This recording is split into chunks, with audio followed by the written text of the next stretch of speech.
Indian national കോൺഗ്രസ്സാണ്. Indian national കോൺഗ്രസ്സിന് മൃഗീയ ഭൂരിപക്ഷം ഉണ്ടായിരുന്ന കോൺസ്റ്റിറ്റ്യൂവൻ്റ് അസംബ്ലിയാണ്. ഇന്ത്യൻ നാഷണൽ കോൺഗ്രസ്സിന് മൃഗീയ ഭൂരിപക്ഷം ഉണ്ടായിരുന്ന ഭരണഘടനാ നിർമ്മാണ സമിതിയാണ്.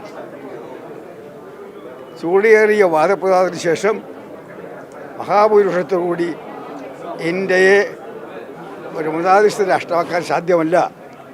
പാകിസ്ഥാൻ ഉണ്ടായെങ്കിലും, മതത്തിൻ്റെ പേരിൽ പാകിസ്ഥാൻ ഉണ്ടായെങ്കിലും, ഇന്ത്യ എന്ന് പറഞ്ഞാൽ, ഭാരതം എന്ന് പറഞ്ഞാൽ ഈ മണ്ണിൽ ജനിച്ച എല്ലാവർക്കും അവകാശപ്പെട്ടതാണ്.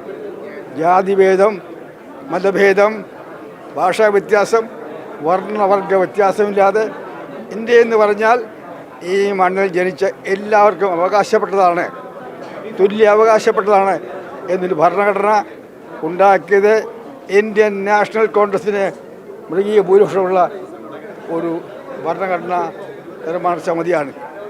അതാണ് ചരിത്രമെങ്കിൽ ആ കോൺഗ്രസിൻ്റെ ഒരു പ്രവർത്തകൻ നോക്കി ഇങ്ങനെ ചോദ്യം എൻ്റെ സുഹൃത്തെ ചോദിക്കാൻ പാടില്ലായിരുന്നു.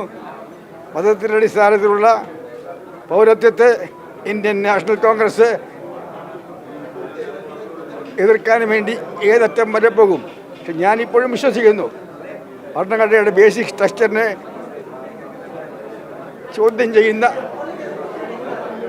ഈ നിയമം ഇന്ത്യയുടെ സുപ്രീം കോടതി അംഗീകരിക്കണമെന്ന് ഞാൻ വിശ്വസിക്കുന്നു. ഏതായാലും ഈ പൗരത്വ ബില്ല് ഇന്ത്യൻ നാഷണൽ കോൺഗ്രസ് നേതൃത്വം നൽകുന്ന ഇന്ത്യ മുന്നണി അധികാരത്തിൽ വന്നാൽ പൗരത്വ ബില്ല്, ഞാൻ ഇപ്പോഴും വിശ്വസിക്കുന്നു സുപ്രീം കോടതി തന്നെ ഈ ബില്ല് അസാധുവാക്കുമെന്ന് ഇപ്പോഴും ഞാൻ വിശ്വസിക്കുന്നു. പക്ഷേ മറിച്ചെന്തെങ്കിലും സംഭവിച്ചാൽ, ഇന്ത്യ മുന്നണി അധികാരത്തിൽ വന്നാൽ ഈ പൗരത്വ ബില്ല് ചവറ്റുകൊട്ടയിലെറിയും, പൗരത്വ ബില്ല് റദ്ദ് ചെയ്യും എന്ന് പറയാൻ ആഗ്രഹിക്കുന്നു. അങ്ങ് പത്തനംതിട്ടയിൽ പ്രചാരണത്തിന് പോകുമോ? എൻ്റെ ആരോഗ്യസ്ഥിതി അനുസരിച്ചിരിക്കും, അപ്പോഴത്തെ ആരോഗ്യസ്ഥിതി അനുസരിച്ച്. കഴിഞ്ഞ അസംബ്ലി ഇലക്ഷൻ ഞാൻ തിരുവനന്തപുരത്തെ KPCC ആഫീസിൽ കേന്ദ്രീകരിച്ചിട്ടാണ് എൻ്റെ പ്രചരണം നടത്തിയിട്ടുള്ളത്. അതിനുശേഷം ആകെ ഞാൻ തിരുവനന്തപുരം വിട്ട് പോയത് തൃക്കാക്കര ബൈ ഇലക്ഷനിലും പുതുപ്പള്ളി ഇലക്ഷനും മാത്രമാണ്. ഇത്തവണത്തെ എൻ്റെ പ്രചരണം എന്താണെന്ന് എൻ്റെ വരും ദിവസങ്ങളിലെ ആരോഗ്യസ്ഥിതി അനുസരിച്ചായിരിക്കും. ഏതായാലും തിരുവനന്തപുരം കേന്ദ്രീകരിച്ചിട്ട് എന്നെക്കൊണ്ട് കഴിയുന്ന നിലയിൽ, കാരണം ഈ ഇലക്ഷൻ എന്ന് വെച്ചാൽ ഒരു ഡു ഓർ ഡൈ ഇലക്ഷനാണ്. ഇന്ത്യയിൽ നിന്ന് ആശയം നിലനിൽക്കണം എന്ന് തീരുമാനിക്കുന്ന ഇലക്ഷനാണ്. ലക്ഷോപലക്ഷം സ്വാതന്ത്ര്യ സമര സേനാനികൾ ജീവത്യാഗം ചെയ്ത് നേടിയ ഇന്ത്യ, ആ ഇന്ത്യയിലുണ്ടാക്കിയ ഭരണഘടന വാഗ്ദാനം ചെയ്യുന്ന മൗലികാവകാശങ്ങൾ, അതിനെയെല്ലാം കാറ്റപ്പെടുത്താൻ ശ്രമിക്കുന്ന